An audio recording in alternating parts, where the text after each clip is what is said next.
16th century, the islands of Japan have fallen into civil war. An elite band of warriors, samurai and ninja, unite against a common enemy. From the creators of the legendary Dynasty Warriors series comes Samurai Warriors, an all-new tactical action game for PlayStation 2. Samurai Warriors is a game that takes place in the warring period of Japan. This is one of the most exciting periods for the samurai, when they were in the process of trying to create their ideals. It is a very fun game that has all the exhilaration of an action game. The fact that you slash through enemies by yourself, this was the kind of excitement that was experienced by the samurais and the kind of excitement that we feel the users can experience by playing the game.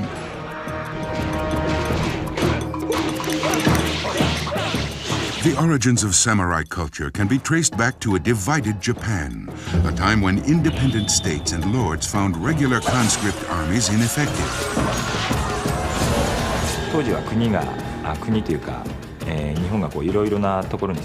Samurais lived in Japan when Japan was not unified. It was divided into different regions. Each region was headed by a lord, so each samurai was under a lord. So if the lord commanded them to go into battle, that was the samurai's most important mission. The family unit was not as important as the lord-warrior relationship.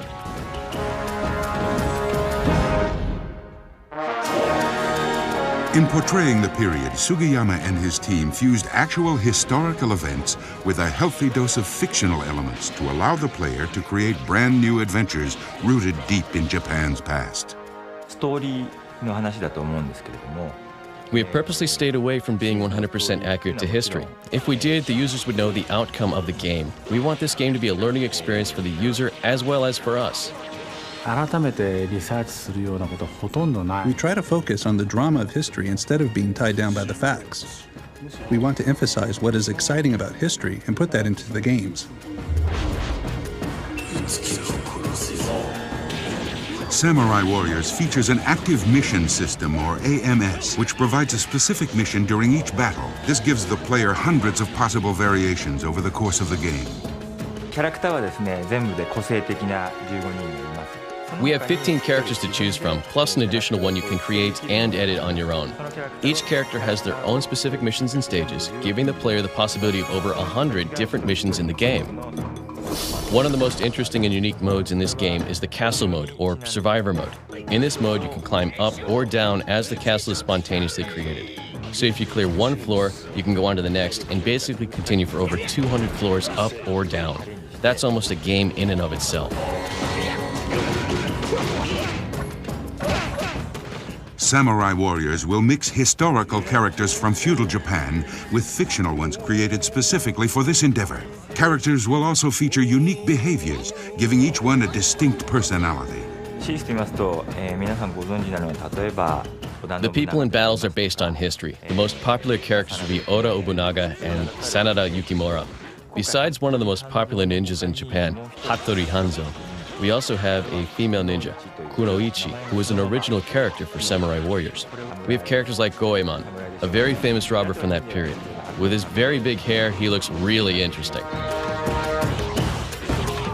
Game characters are provided with the traditional weapons of this period, including katanas, shurikens, kunai, and several other deadly implements. We have put a lot of time and effort into creating the weapons. We picked traditional Japanese weapons for this game, such as the Japanese sword and shuriken, a flying sword used in ancient Japan. There are characters who carry bombs on their backs which can be hurled. It's a little sci-fi, but the availability of these weapons adds interesting features to these games. We also use two interesting items, which are not usually considered as weapons in Japan, an umbrella and a kendama. A kendama is a traditional Japanese toy played by children that consists of throwing a ball and trying to balance it into a cup. So we've turned that into a weapon.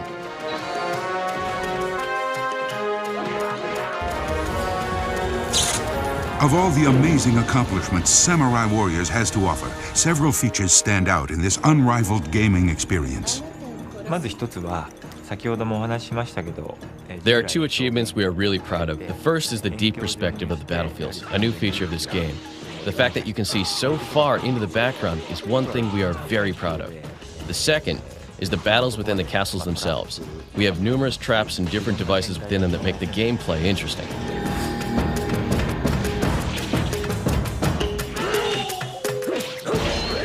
With an ancient battlefield set to be reborn, Sugiyama and the team at Koei have mixed historical fact with breathtaking fantasy, bringing the player the ultimate tactical action experience in Samurai Warriors.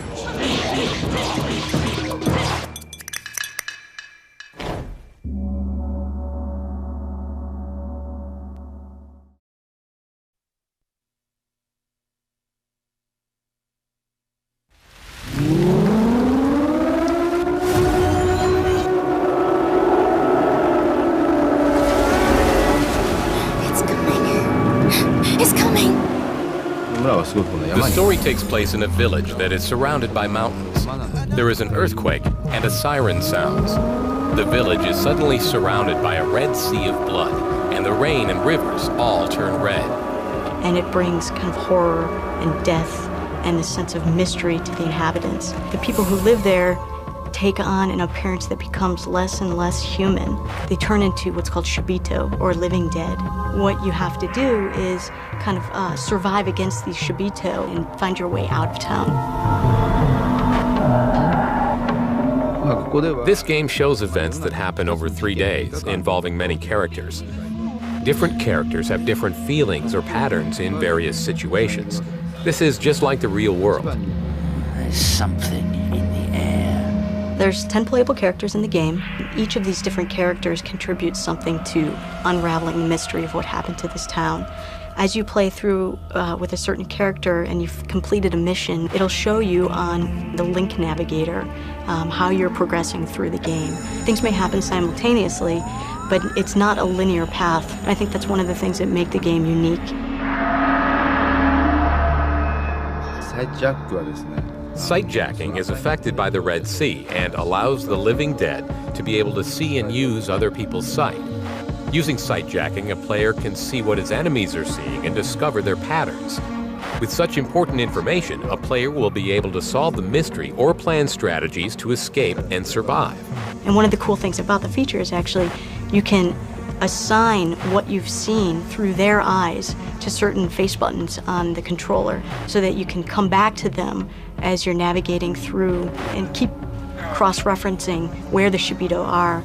The game is a very serious game because the way that it's set up, you really can't see what's in front of you, and so being able to see through somebody else's eyes gives you so much more information to work with. This game does not show where you are in the map. It's like orienteering using only a compass and a map. You're in the same situation in the game, but in a horror environment. I wanted to have players develop their imagination in this game. Like sightjacking, maps are probably the second most important tool that you have to use as a player. It gives you a clear idea of what your surroundings are, where the shibito may be in reference to you, and then how you evade them a little more stealthily. This game is unlike most of the survival horror action games that we've seen out there in the past. It's not kind of a slasher game where the objective is to just button mash. You really need to think about what your next move is. This is not an action or splatter horror game. I spent a lot of time making sure that the fear builds slowly. In this game, you have limited bullets in your gun. If you use them all, you won't have any left. I tried to make the game real, so you have to think. I also spent a lot of time making the story and setting accurate in order to make it realistic. We traveled all over Japan and talked to many people and viewed locations to add texture to the game.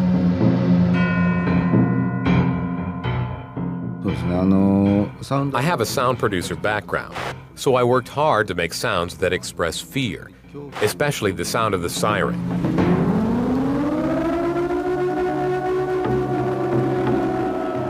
It has to attract people and pull people. It has to grab people's attention. The red water is the key in the game. As the red water goes into the body, the player becomes less human. The water is very addictive. It has healing power, but with danger. The incident that happened to this town is kind of based on folk tales and folklore from various Japanese stories in the past, and I think in that way it accentuates this realism that this sort of thing can actually happen. What scares human beings is not knowing where you are or what is happening to you for 3 days. One of the scary things in the game is you are not shown in the map. Although the map is very elaborate and has good information, the game obscures the map by adding fog to it. That makes the game more realistic. Don't go for broke. Don't get into fights right away. You have to use your imagination as a viewer first. You should think hard about the game and plan how you will play with the items you have right now. Use the map. Orient yourself. Know where you are. Definitely use sight jacking mode. You can't really survive the game without it. Don't act foolishly. Making a break for it and running isn't gonna get you where you need to go because most likely you'll get spotted. So take your time. Study the patterns of the Shibito. Some Shibito run fast or have guns. You have to be aware, especially of snipers. They shoot from a far distance, so you have to use the sight jacking to escape from them when they look the other way. I think the coolest part about Siren is it's very innovative. It takes a survival horror game and almost redefines it, making this game different, making this game really cool. You play so many different characters and you have such a sense of different perspectives, and every character kind of has a purpose in the game. I think that this all contributes to just a different feel. You need to rely on sneaking and hiding and real stealth to get past and to survive. There is a fear that other games do not have. That's what I wanted everybody to notice about this game. It's not easy to talk about your scary experiences. There are some elements I use to try to make it scary, but as a concept, I try to express closeness to real life. What is scary is the reality of the game.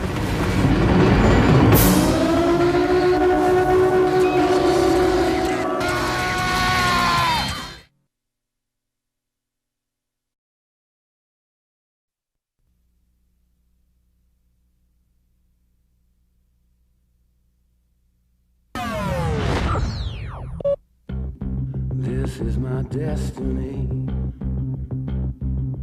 only child. Come on and rescue me, 'cause I'm wild.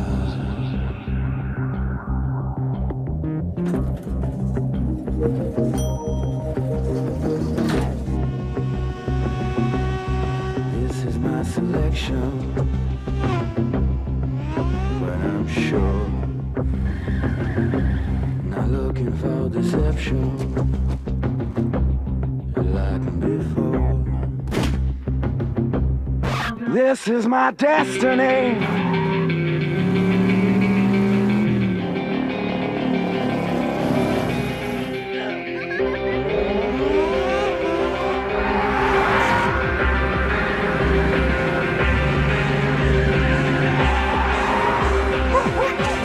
This is my destiny.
Product not yet rated.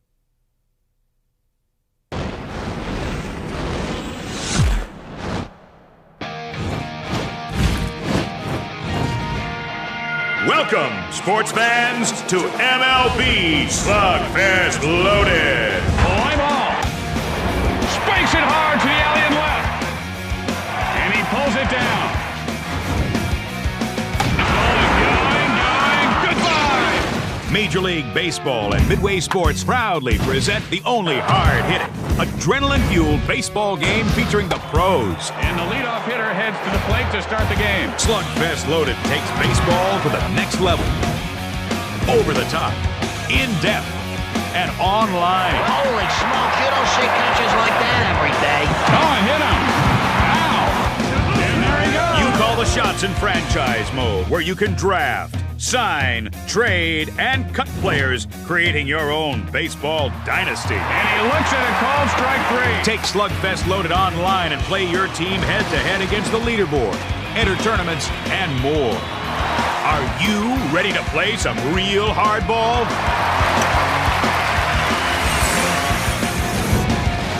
MLB Slugfest Loaded, coming June 2004.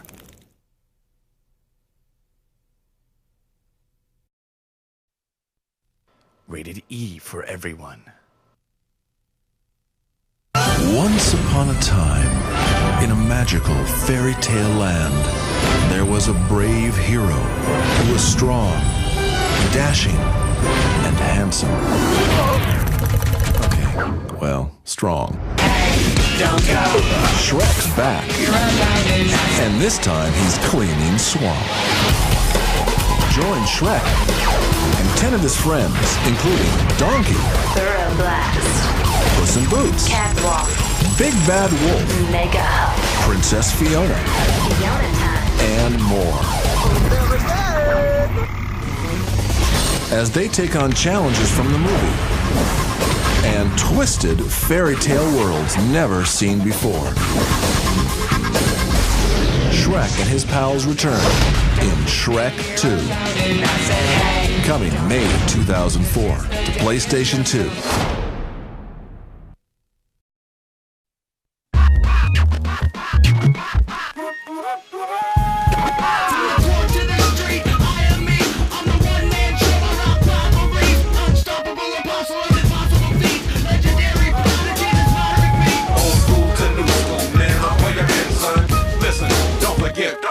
Don't forget where you came from. The Famous J by Converse. I found him at Famous. And nowhere else.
その男は私が倒す。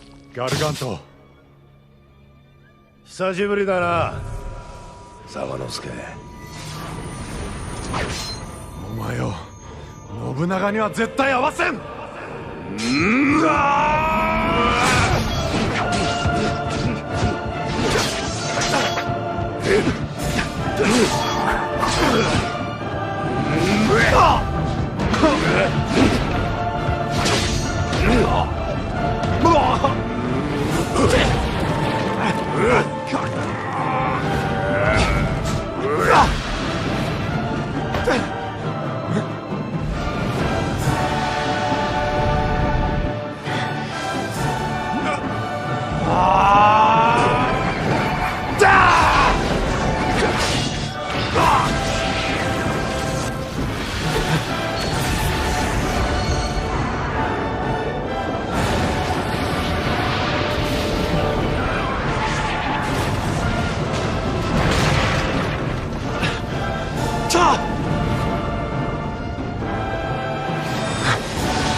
左之助か。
In this edition of Track GT4, we're going to pull back the curtain on the inner workings of the company responsible for providing the thrills and excitement of the Gran Turismo franchise. Polyphony Digital is world-renowned for their innovative games. What makes these guys so good? part of it is assembling the best talent around. The company started with 4 employees and now has well over 70. Employee number 1 is Kazunori Yamauchi, a man whose love of cars began seemingly just after his birth. And while there were some early thoughts of becoming an astronaut, his career path remained on the ground while retaining the love of speed and motion. In 1997, he created Gran Turismo and it revolutionized video racing. Refinements and improvements came with Gran Turismo 2 in 1999 and then GT3 A-Spec in 2001. The president of Polyphony Digital is now recognized around the globe, not only as one of the most innovative minds in the video game industry, but also as an important influence in the automotive world as well, while his company is remarkable for both the games they make and the way they make them. Great efforts were made to develop an automotive feel for the workplace where the game gets made. An essential ingredient is cultivating an environment that accommodates the creative and time-consuming needs of video game design and development. Just to explain, each title takes roughly 2 years to develop. And the last 6 months within these 2 years is quite hectic. So many of our staff spend a lot of their time here at the studio. Therefore, I felt that the office or working space should be as comfortable, if not even more comfortable, than being at home. This comfortableness is the biggest concept of Polyphony Digital's development studios. The company's name Polyphony describes a workplace philosophy that listens to and mixes together many voices, from the programmers and designers to the artists and data collectors. The team members often share conversations with Kazunori and other team members, not in official meetings, but just normal day-to-day conversations. They often share opinions on which locations they agree on and what cars and course designs they like. My staff and I made sure everyone was comfortable with how they were going to approach and tackle this before they actually started building each of the courses. Now, all the team members share the same mindset. They've come to the stage where all the course design members will be able to pick out which areas are not working and which areas are good. The concept of balance coincides with the idea that any great advancement is made up of a series of small improvements. In the past, in the process of collecting data, because these courses are in-game, they had the allowance of measurements being slightly out of scale. But this time around, they made sure every measurement was exact. And so, in terms of accuracy, the team has made many improvements in the courses. This has led to a sort of a snowball effect where the team has continued to work on small improvements of the graphics engine, which taken all together, at the end of the day, has built up into a big revolution. Even when everyone's exhausted, being able to share these discoveries with the whole team is like magic, and that's what I love most about my job.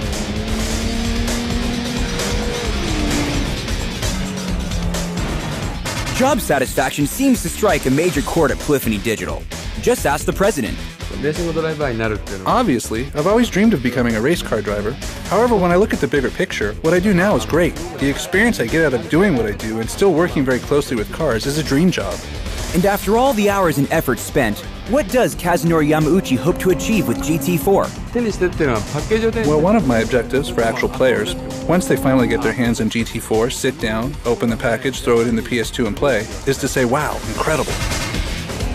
The next version of Gran Turismo is on its way to blow your socks off, and we'll have the latest scoop. So check back here next month to track GT4.